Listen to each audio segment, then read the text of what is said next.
ipinagtanggol naman po ni BBM si Sandro Marcos na hindi po sinungaling. Ito naman po yung ito talaga nakakatawa na tong mga drama nito ni Auntie Claire, ni Sandro, tsaka ni BBM. Yung usapin po ng sinabi po ni Sandro Marcos, after 4 years, ay parang gusto pa pong isisi ngayon yung pagkasira ng Uniteam sa mga Duterte dahil noong 2022, hindi ko na po talaga maintindihan yung mga logic, no? Alam niyo po, sa matitinong tao po, yung cause and effect, di ba? Ito yung cause, ito yung naging epekto. Dapat ganun. Hindi po yung ang lalalala na po ng problema ng Pilipinas, ibabalik nyo po sa usapan ng bakit nasira yung Uniteam dahil biglang naisipan ng anak ng presidente na noon nga palang sila po ay nanliligaw ng suporta sa mga Duterte ay nagbigay o nanghingi ng mga concession o nagsabi po ng mga kinakailangang anong tawag doon, pabor kung sakaling susuportahan ni Tatay Digong. Ang dami na pong nangyari. Lagi po silang bumabalik sa mga nakaraan na para matukoy lang po na Duterte ang may kasalanan na lahat na nagaganap sa putak. Lahat, 2016, noong 2016, may baha na rin. Noong 2016, umuulan na rin. Noong 2016 po, may kalsada na. Noong 2016, lagi pong ganun, no? Laging panahon ni Duterte. Hindi ko maintindihan talaga kung ano yung logic na gumagabay sa mga utak.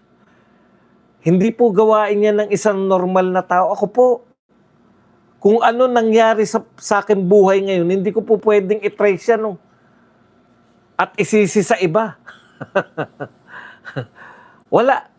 Wala po talaga, hindi ko po talaga sila nakitaan ng realidad.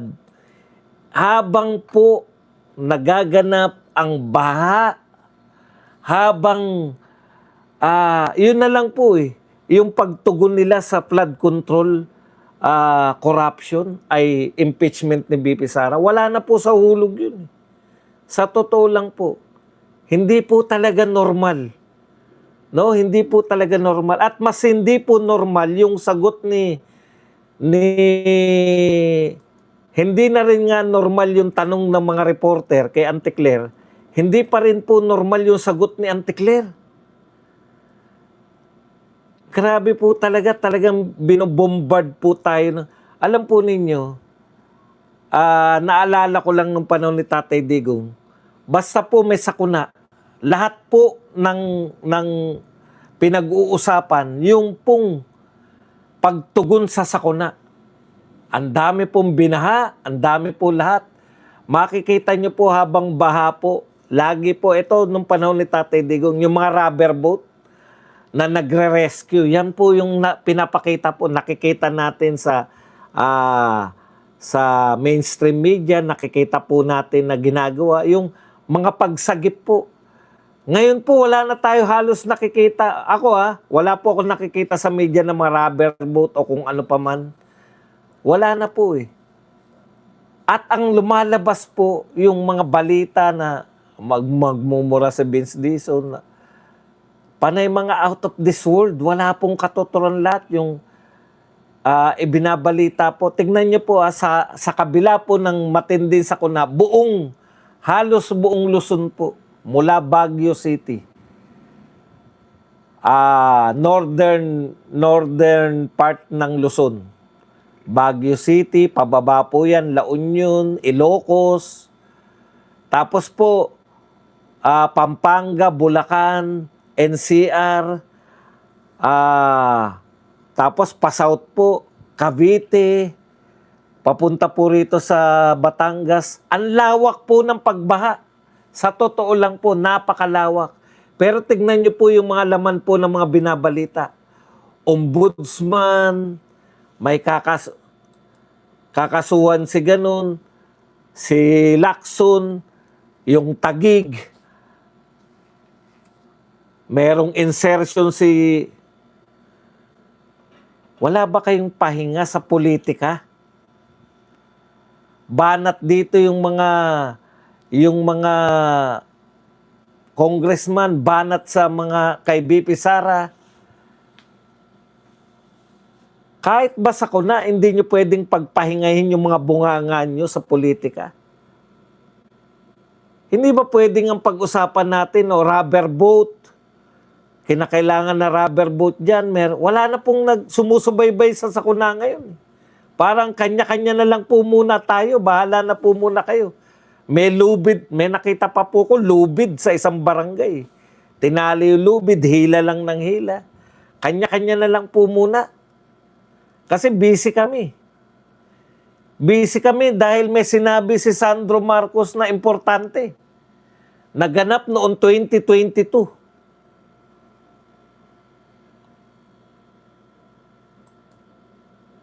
Busy kami. Kinakailangan sagutin namin tong mga nagaganap sa Taguig. Nagaganap. Parinig lang po natin tong mga usapan. Grabe po yung mga media natin. Baha po to pero mas concerned sila dito sa sinabi ni Sandro. Yung sinabi kasi ni Sandro, para po sa kaalaman ng hindi po nakakaalam, noon daw 2022, tumatakbo yung tatay niya bilang presidente. Siyempre, lumalapit sila sa mga politiko para sumuporta, di ba? Mga gobernador, etc. Lumapit po sila dito kay PRRD para humingi ng suporta.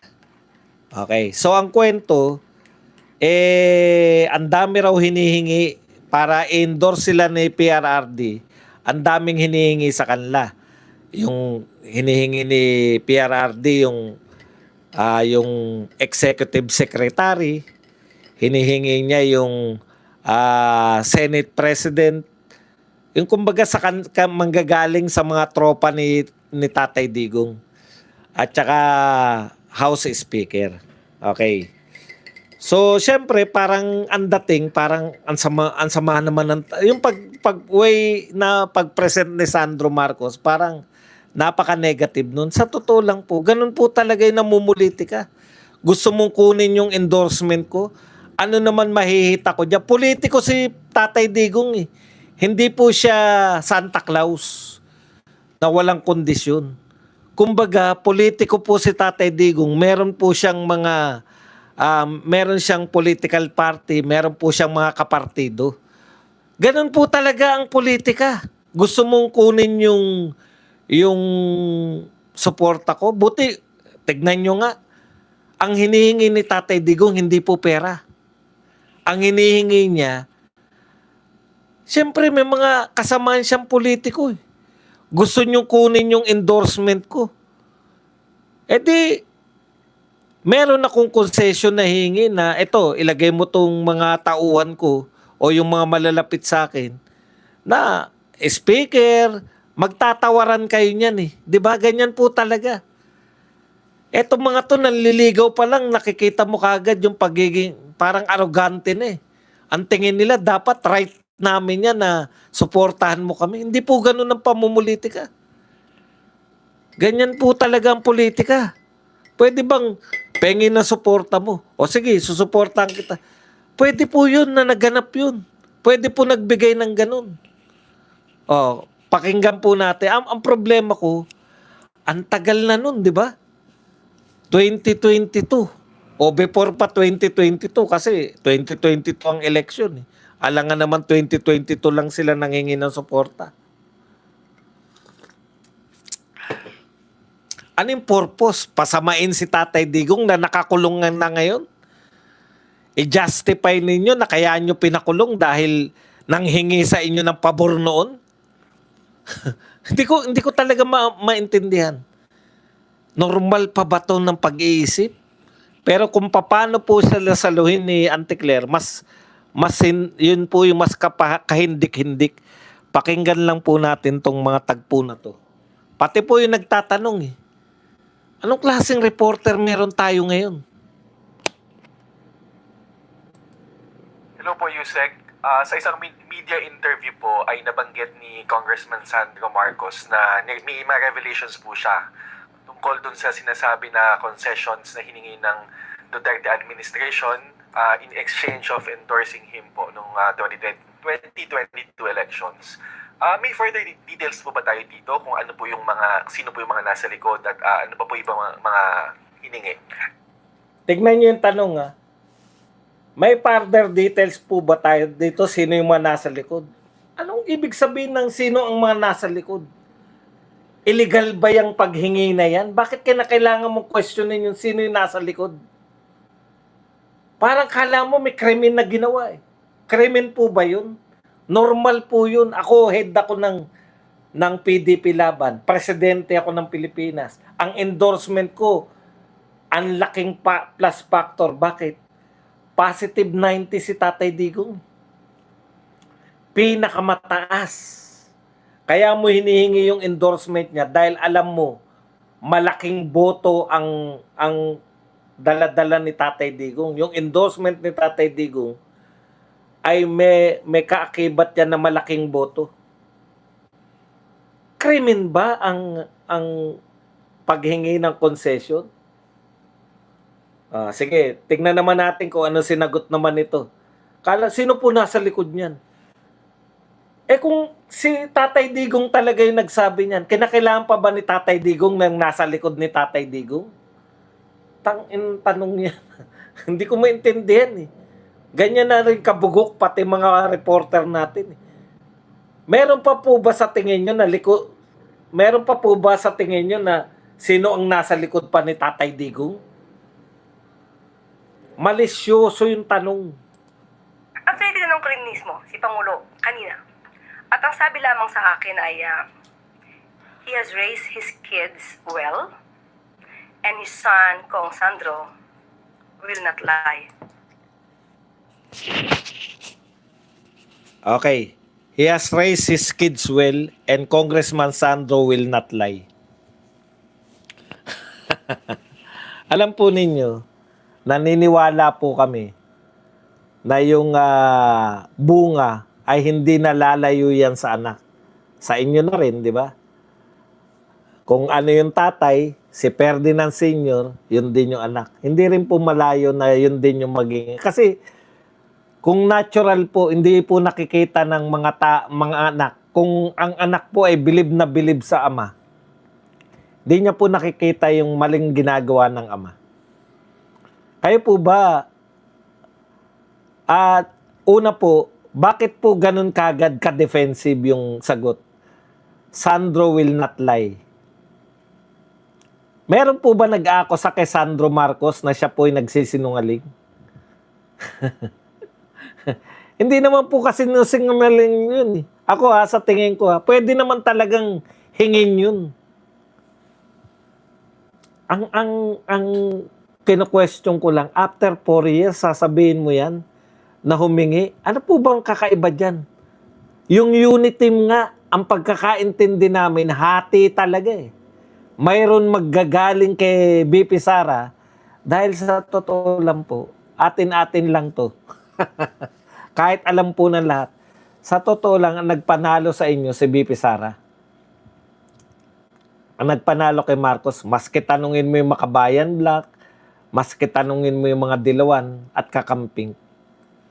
Ang nagpanalo sa inyo, si BP Sara. Ang buong akala nga namin ng unit team, hindi nyo susuluhin. Bibigyan nyo si BP Sara ng mga secretaries. Ibibigay nyo doon pa lang Nakita na namin na parang may sablay. Ang gustong-gustong hawakan ni BP Sara, DND, Department of National Defense, hindi na binigay sa kanya. Binigay sa kanya DepEd. Alam nyo kung bakit DepEd? Ang DepEd po, kumbaga, yan na po, malilibing ka na dyan. Political funeral po yan ng isang nag-aambisyon na mas mataas pa. Wala pong naging DepEd official, DepEd secretary, na umangat pa po yung kanyang political career. Sa karanasan po natin, wala po. Wala po. Sino po ang nakilala yung DepEd secretary na umangat po. Traditionally, kung gusto mong umangat yung posisyon mo, ibig sabihin, vice president ka na eh. Ano pa ba angat ng president? Anong vice president? Presidente. Traditionally, maghangad ka ng DND. Dahil maraming DND, yung maganda yung naging posisyon is either meron tayong DND na naging presidente, meron tayong DND na mga naging senador. Ibig sabihin, tuntungan mo yan para sa mas mataas. Di ba? Huwag na tayo maglihaman. Ako, tapat ako eh. Bagay na bagay kay BP Sara yan. Kung DND si Secretary si BP Sara, talagang sikat na sikat yan. Baliktad eh. Nilagay niyo yan sa DepEd Secretary, sino mga pinakasikat? Si Luistro. Yung DepEd Secretary na si Lola Briones. Nauna pa riyan si Jesly Lapus. Dead end ng political career yan. Wala pong umangat mula po sa pagiging DepEd Secretary. Wala pong sumisikat na DepEd Secretary dahil isa po sa pinakamaraming problema, pagiging DepEd Secretary. Binigay niya kay BP Sara yan. Nung DepEd Secretary si BP Sara, lagi pong sikat na sikat yung DepEd. Laging number 1 yung DepEd. So wala pong hadlang sa popularidad ni BP Sara. Hindi nila kayang mahadlangan. Akala ko talaga unit team hatian eh. Merong mga sekretary, may bibigyan nila ng pagkakataon si BP Sara sa paglalagay pala ng mga sekretary. Tsipwera na agad si BP Sara. Walang tauhan si BP Sara na naging sekretary ni BBM. Kung ang tinutumbok ni Sandro Marcos, yung pag-break up ng unit team ay ang dahilan pa rin mga Duterte. Puta, parang awa nyo na sa sarili nyo. Nagiging katawa-tawa na kayo. Okay.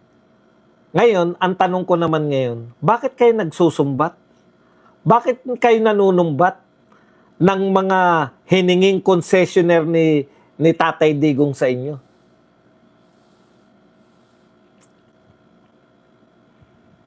Tanong, bakit nyo isinusumbat yung bagay na hindi nyo naman binigay? Hinihingi ni Tatay Digong. Sabi ni Tatay Digong, gusto ko to. Pagka endorso namin kayo, pero gusto ko sa amin yung speaker, sa amin yung Senate presidency, sa amin yung ES. Binigay ba ninyo? Si Rodriguez ba tauhan ni Tatay Digong? Hindi. Kaninong tauhan yan? Kay Marcos. Campaign manager yata yan ni Marcos kung hindi ako nagkakamali, di ba? Okay. Ang executive secretary si Rodriguez, di ba? Nung una. Sino pa? Senate President ba? Tao ni Digong? Sino ba mga tao ni Digong? Si Bongo, si Bato, at saka si Robin Padilla. Tao ba ni Digong? Sino ba yung naging unang Senate President? Chis Escudero ba agad o si Tito Soto? Hindi yan tao ni Digong. Executive Secretary, hindi tao ni Digong. Senate President, hindi tao ni Digong. Ito pong yung House Speaker. Obvious na. Pinsan ni Marcos yan. Tao ba yan ni Tatay Digong? Si Pulong bang naging ang Executive Secretary ay Speaker of the House? Si Ungab ba yung Speaker of the House? Si Alvarez ba yung Speaker of the House? Si Subiri. Di ba si Subiri? Tao nila yan eh. Ngayon ang tanong, hindi nyo naman pala binigay. Bakit nyo sinusumbat?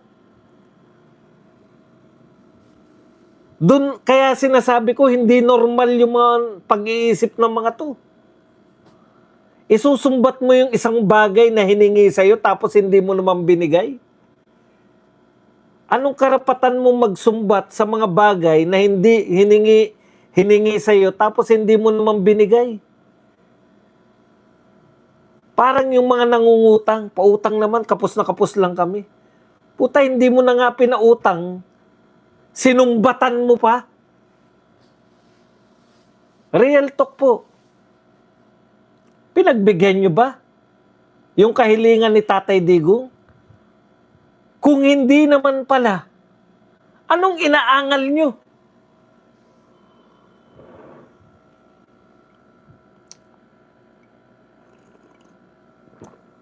Bakit mo isinusumbat, Sandro, yung isang bagay, yung mga bagay na hiniling, pero hindi nyo naman binigay? Ang sinusumbat lang po, yung binigay nyo, halimbawa, yung pagsusumbat sa inyo ni BP Sara, justified yun. Bakit? Sinabi na ni BP Sara, kung hindi dahil sa akin, sinisisi siya ng mga tao eh. BP Sara, kung hindi dahil sa'yo, hindi namin iboboto yan. Kaya humihingi ng pasensya si BP Sara sa mga grupo at sa mga tao na binoto si BBM dahil sa kanya. Si BP Sara may karapatang magsumbat. Kayo hindi. Bakit mo isusumbat yung isang bagay na hindi nyo naman ibinigay? Kaya sabi ko, putya, wala na sa hulog tong mga, yung una kong narinig yan. Napaka-normal po niyan. Ang hindi pa normal, hindi nyo na nga binigay, isinumbat nyo pa. Siguro kung may nangungutang tapos hindi mo na pinautang, sinumbatan mo pa. Putya, baka, ewan ko lang kung, kung anong gawin sa inyo. Subukan nyo po, yung aburido na, yung isusugod niya sa ospital yung kanyang anak pero hindi maisugod dahil walang pera, umutang sa'yo tapos sinermonan mo. Sa ospital yung kanyang anak pero hindi maisugod. Ewan ko kung anong gagawin sa'yo ng tao na yun.